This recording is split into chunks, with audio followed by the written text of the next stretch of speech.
الحمد لله رب العالمين والعاقبة للمتقين والصلاة والسلام على سيد الأنبياء والمرسلين أما بعد تفسير القرآن الكريم سورة البقرہ آیت نمبر 183 183 اعوذ باللہ من الشیطان الرجیم یا ایہا الذین آمنوا کتب علیکم الصیام کما کتب علی الذین من قبلکم لعلکم تتقون ایاما معدودات فمن کان منکم مریضا او علی سفر فعدۃ من ایام اخر وعلى الذين يطيقونه فدية طعام مسكين فمن تطوع خيرا فهو خير الله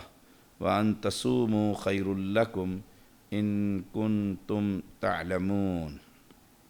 اے لوگو جو ایمان لائے ہو، تم پر روزہ رکھنا لکھ دیا گیا جیسے ان لوگوں پر لکھا گیا جو تم سے پہلے تھے تاکہ تم بچ جاؤ،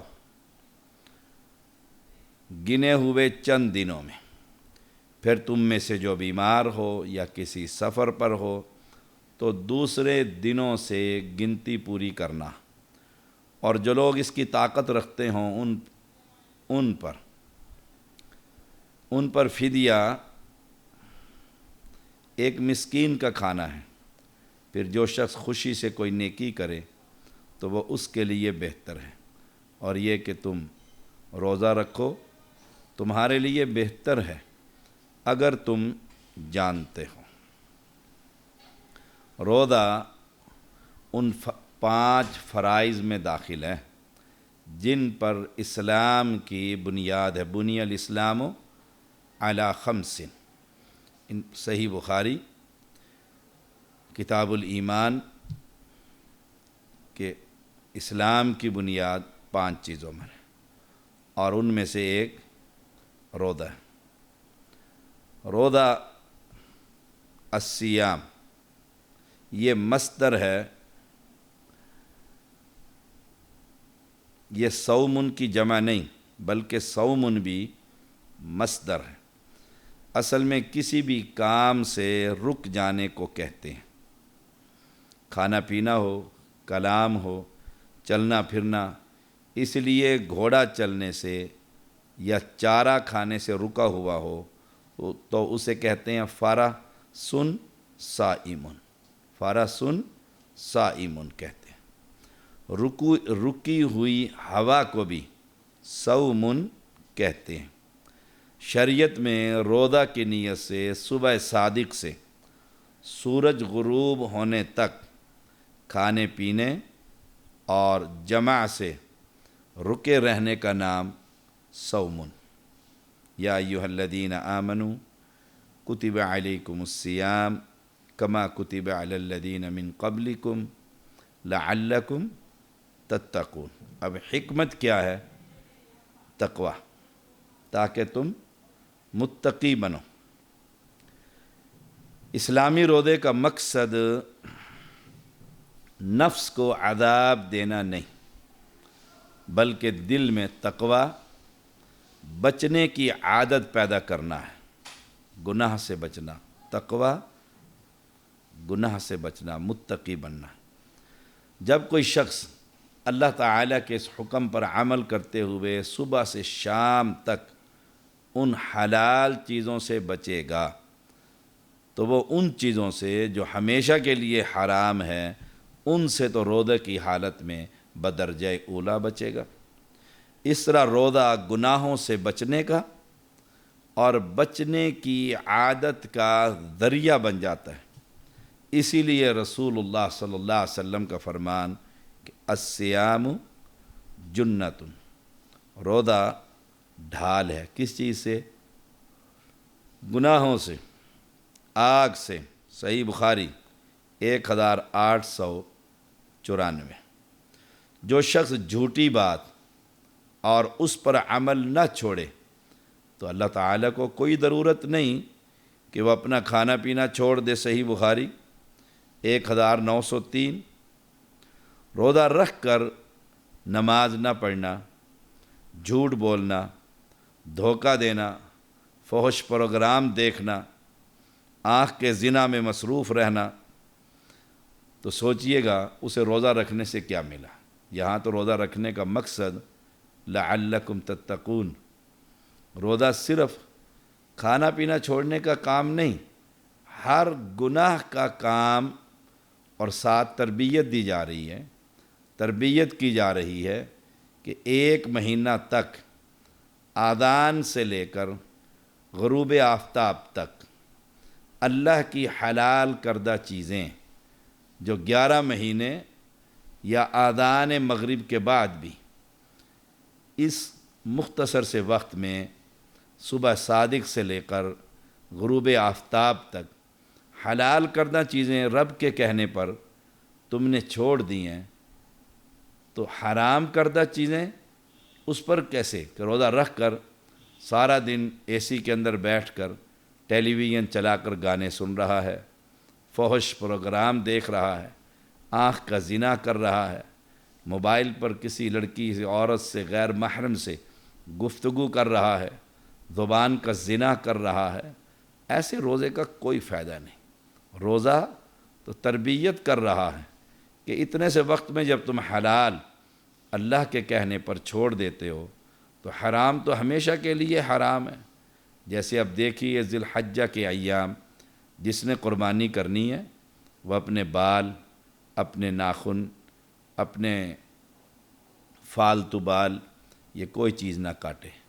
اب لوگوں کی شیپ بڑی ہوتی ہیں، جی میں نے قربانی کرنی ہے، میں نے دمبا لیا ہوا ہے، میں نے بیل لیا ہوا ہے، 2 لاکھ کا بیل لیا ہے، بڑا خوبصورت لیا ہے، اب میں بال نہیں کاٹ رہا۔ تو بتلائیے قربانی کرنے کے بعد اب کس شریعت نے، رب نے یا رسول اللہ صلی اللہ علیہ وسلم نے اجازت دی ہے کہ اب داڑھی کو مونڈ ڈالو؟ یہ 10 دن میں کے اندر بھی اللہ نے منع کیا ہے، رسول اللہ صلی اللہ علیہ وسلم کی شریعت نے منع کیا ہے، اور ساری زندگی کے لیے منع ہے کہ داڑھی کے بال نہیں کاٹنے چاہیے۔ تو ایسا شخص جو جھوٹ بولتا ہو، جھوٹ کا کاروبار کرتا ہو، دھوکہ دیتا ہو، عدالتوں کے اندر جھوٹے گواہ تلاش کرتا ہو، وکلاء حضرات کی اکثریت یہ سارے جھوٹ کے مقدمے لڑ رہے ہوں، سار روزے دار بھی ہوں، اسے روزہ کیا فائدہ دے گا؟ روزے کا مقصد تو تقویٰ تھا۔ کما کتب علی الذین من قبلکم، اس سے مراد پہلے لوگوں سے مراد یہود و نصارہ، پہلی امتیں۔ روزے کی یہ فرضیت 2 ہجری میں نازل ہوئی۔ روزے نے یہ موجودہ شکل جو ہے بتدریج اختیار کی۔ عائشہ صدیقہ رضی اللہ تعالی عنہ بیان کرتی ہیں قریش 10 محرم کا عاشورہ کا روزہ رکھتے تھے، اور نبی اکرم صلی اللہ علیہ وسلم بھی رکھتے تھے۔ جب مدینہ میں آئے تو اس دن کا روزہ رکھا اور اس کے رکھنے کا حکم دیا۔ پھر جب رمضان کے روزوں کا حکم نازل ہوا تو رمضان کے روزے فرض ہو گئے اور عاشورہ چھوڑ دیا گیا۔ پھر جو چاہتا عاشورہ کا روزہ رکھتا اور جو چاہتا نہ رکھتا۔ صحیح بخاری۔ فرمایا ایام معدودات، یہ گنتی کے دن ہیں، چند دن ہی ہوتے ہیں۔ وہ ایک بزرگ کہا کرتے تھے، بزرگ خواتین میں سے ایک عورت تھی، ایک روزہ رکھنے کے بعد کے روزے تو چلے گئے، باقی رہ گئے 20 اور 9 ایام معدودات۔ مومن تو تلاش کرتا رہتا ہے کہ موقع ملے میں یہ گنتی کے دن چند دنوں میں روزے رکھوں۔ اب ان کے اندر تم میں سے جو کوئی مریض یا سفر پر، تو دوسرے دنوں میں گنتی پوری کرنا ہے، جو لوگ اس کی طاقت رکھتے ہیں۔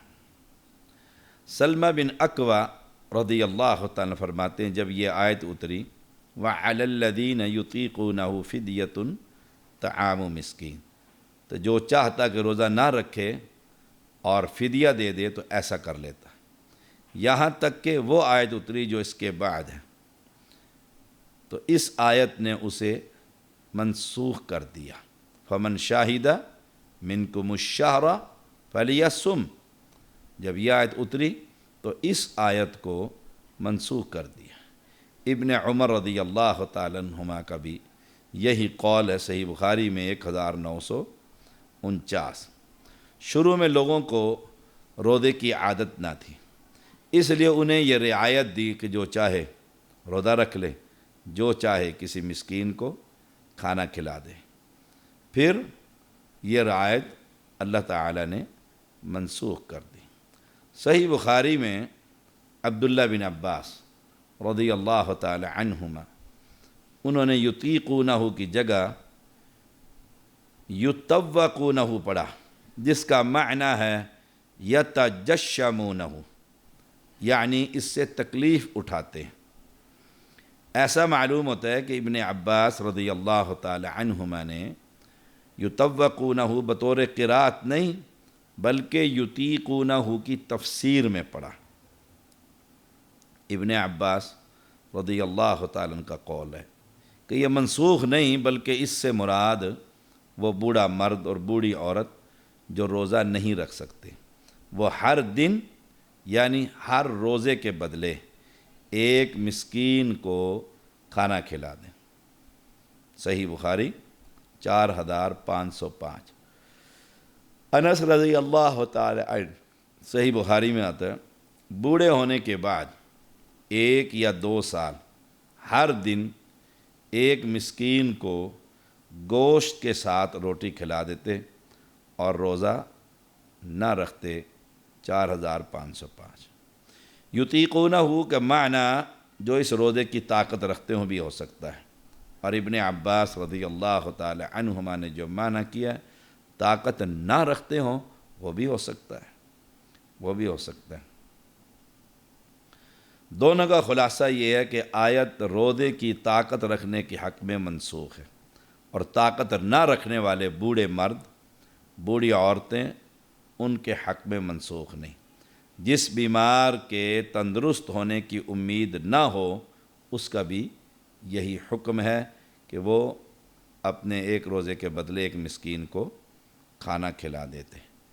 تو ایسے 30 روزے ہیں، روزانہ کھلا دیں یا 30 افراد مسکین جمع کر کے اکٹھا بھی انہیں کھانا کھلایا جا سکتا ہے۔ فمن تطوع خیراً، ایک سے زیادہ مسکینوں کو کھانا کھلا دیں۔ ابن عباس رضی اللہ تعالی عنہما نے فرمایا ہر دن کی جگہ نصف ساع فدیہ دے دے، ایک روزے کی جگہ 1 کلو گندم فدیہ دے دے، یا ایک مسکین کو بلا کر کھانا کھلا دے، ایک مسکین کو بلا کر۔ شہر رمضان الذی انزل فیہ القرآن ہدی للناس وبینات من الہدی والفرقان فمن شہد منکم الشہر فلیصم ومن کان مریضا او علی سفر فعدۃ من ایام اخر یرید اللہ بکم اليسر ولا یرید بکم العسر ولتکملوا العدۃ ولتکبروا اللہ علی ما ہداکم ولعلکم تشکرون۔ رمضان کا مہینہ وہ ہے جس میں قرآن اتارا گیا جو لوگوں کے لیے سراسر ہدایت اور ہدایت کی حق و باطل میں فرق کرنے کی واضح دلیلیں۔ تو تم میں سے جو اس مہینے میں حاضر ہو وہ اس کا روزہ رکھے، اور جو بیمار ہو یا کسی سفر پر ہو تو دوسرے دنوں سے گنتی پوری کرنا ہے۔ اللہ تمہارے ساتھ آسانی کا ارادہ رکھتا ہے اور تمہارے ساتھ تنگی کا ارادہ نہیں رکھتا، اور تاکہ تم گنتی پوری کرو، تاکہ تم اللہ کی بڑائی بیان کرو اس پر جو اس نے تمہیں ہدایت دی، اور تاکہ تم شکر کرو۔ ایام معدودات، یہ ماہ رمضان کے دن ہے۔ شہر رمضان الذی انزل فیہ القرآن، اس ماہ لیلۃ القدر میں قرآن کا نزول شروع ہوا، پھر 23 برس میں تھوڑا تھوڑا کر کے اتارا گیا۔ اس آیت سے معلوم ہوتا ہے ماہ رمضان کو قرآن مجید کے ساتھ خاص تعلق ہے۔ اس میں کثرت کے ساتھ قرآن مجید کی تلاوت کرنی چاہیے۔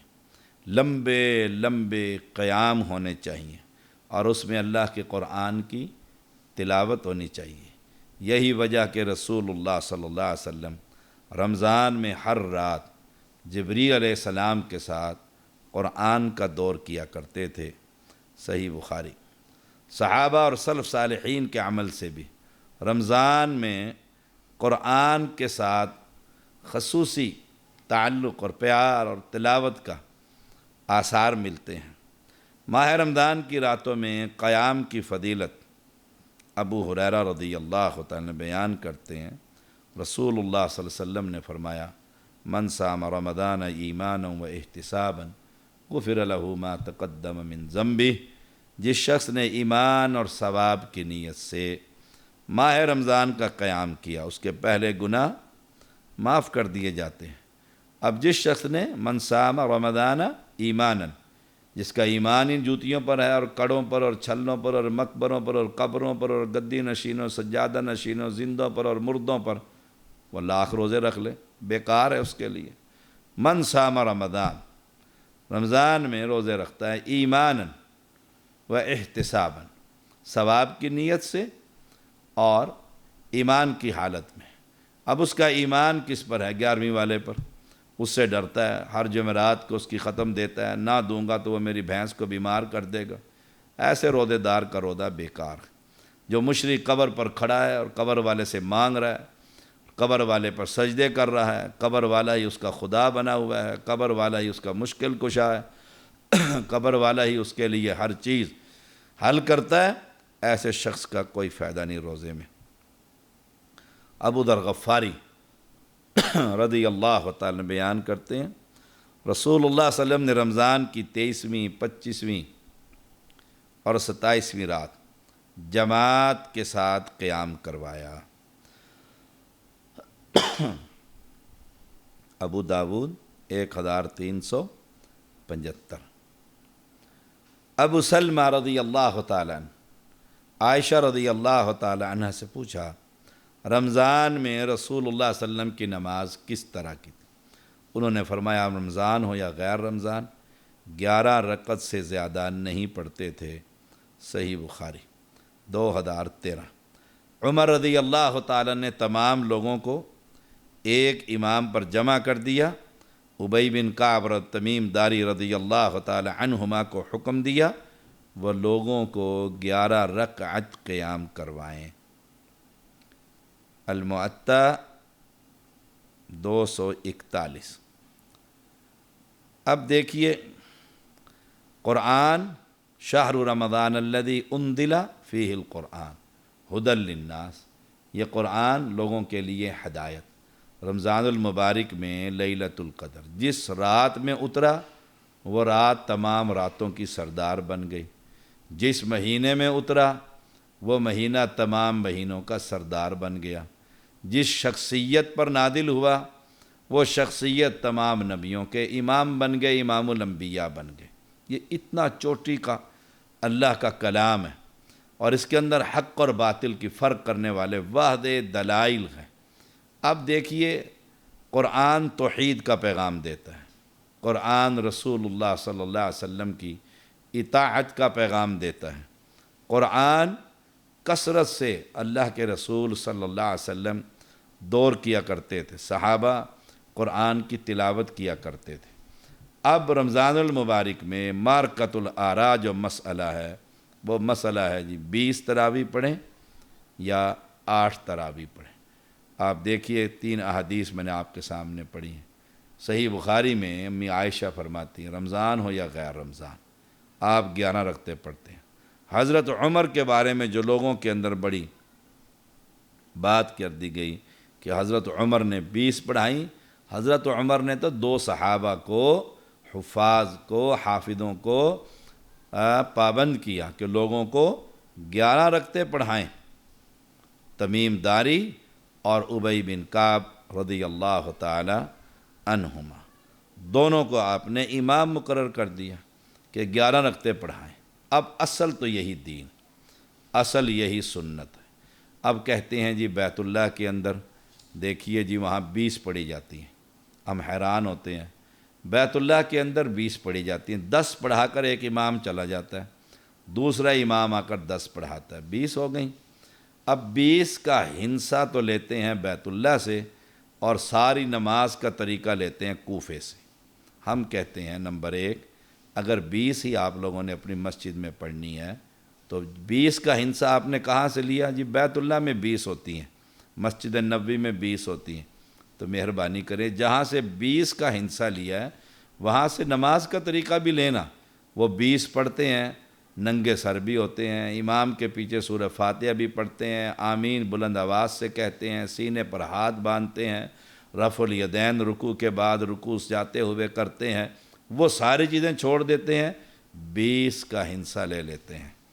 تمہاری حالت تو وہ ہے، افتؤمنون ببعض الکتاب وتکفرون ببعض، کہ بعض کو مانتے ہیں اور بعض کو نہیں مانتے۔ جس بیت اللہ سے 20 کا ہنسا لیا ہے وہاں سے آپ طریقہ بھی تو لے لینا، طریقہ جا کے کوفہ سے تلاش کرتے ہیں، دیوبند اور بریلی شہروں سے ان سے تلاش کرتے ہیں۔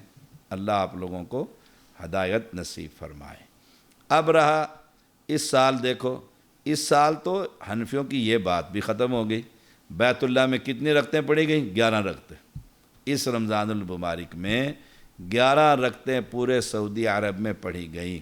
اب 20 کیوں نہیں پڑھی گئیں؟ اب آپ کی 20 کدھر گئیں اگر واقع سنت؟ حالانکہ دنیا جانتی ہے وہاں پر جو لوگ جاتے ہیں 10 پڑھا کر امام چلا جاتا ہے، لوگ آتے ہی رہتے ہیں۔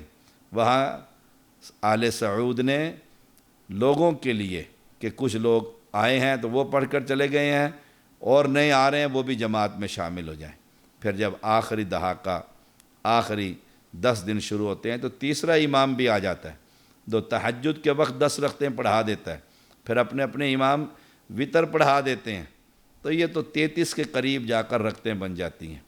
ہم کہتے ہیں چلو 20 ہی پڑھ لو، لیکن پڑھو وہاں سے جہاں سے 20 کا ہنسا لیا ہے۔ ایک مرتبہ رفع الیدین اور آمین سے کر اپنی مسجد کے اندر یہ تراویح پڑھا دو۔ حضرت عمر رضی اللہ تعالیٰ نے تو 11 رکعت پڑھانے کا حکم دیا، اور احناف نے تو حدیثوں کو 20 رکعتن تھا، 20 لیلتن تھا، وہاں پر تبدیل کر کے مسند ابو حمید کے اندر 20 رکعتن کر دیا۔ جو پرانا نسخہ ہے مطبوعہ اس کے اندر کچھ اور الفاظ ہیں حدیث میں، اور اس کے اندر الفاظ کچھ اور ہیں۔ اللہ اکبر۔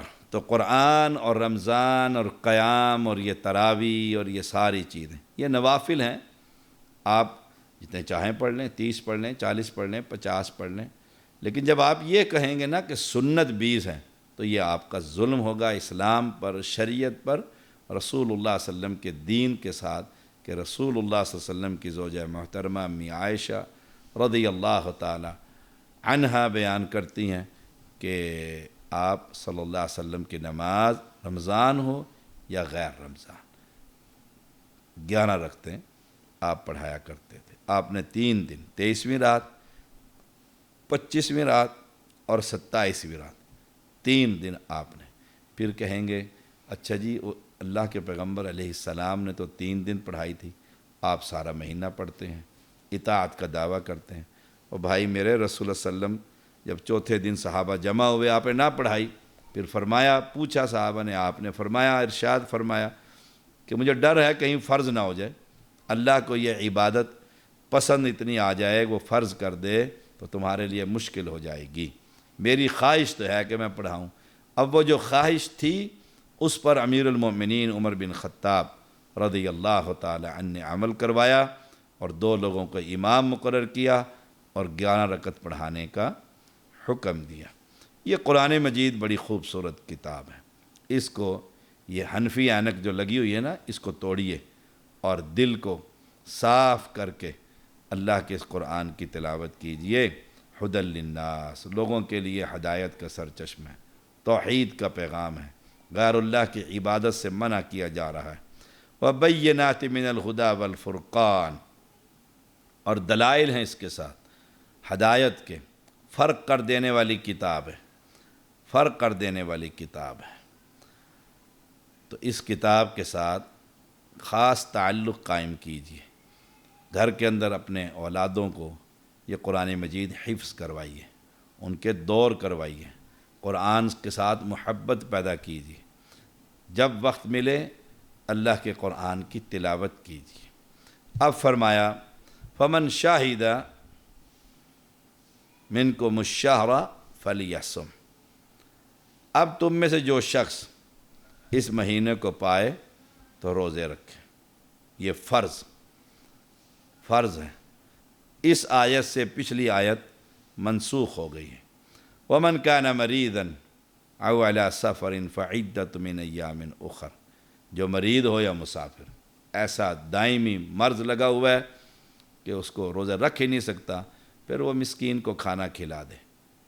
اور سفر میں ہے، سفر کی تنگی ہے، اجازت دے دی اللہ نے، اب آپ بعد میں اس گنتی کو پورا کر لیں۔ یرید اللہ بکم الیسر ولا یرید بکم العسر، اللہ تعالیٰ تمہارے ساتھ آسانی چاہتا ہے، آسانی کا ارادہ رکھتا ہے، تنگی کا ارادہ نہیں رکھتا۔ اللہ تعالیٰ نے تو دین بڑا آسان بنایا، دین و یسرن وَلَقَدْ يَسَّرْنَا الْقُرْآنَ لِلذِّكْرِ، اللہ نے تو قرآن کو بھی آسان بنایا۔ تو قرآن سے محبت، قرآن سے پیار، قرآن کی تلاوت، گھروں کے اندر قرآن کی کلاسیں، قرآن کورس، تعلیم القرآن، یہ خوب کیجیے۔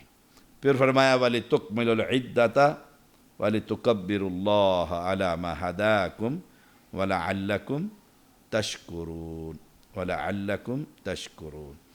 اس آیت سے مفسرین نے روزوں کی تکمیل پر اس کا شکر ادا کرنے کے لیے عید الفطر کا اہتمام اور اس کے لیے آتے جاتے تکبیرات کا اہتمام۔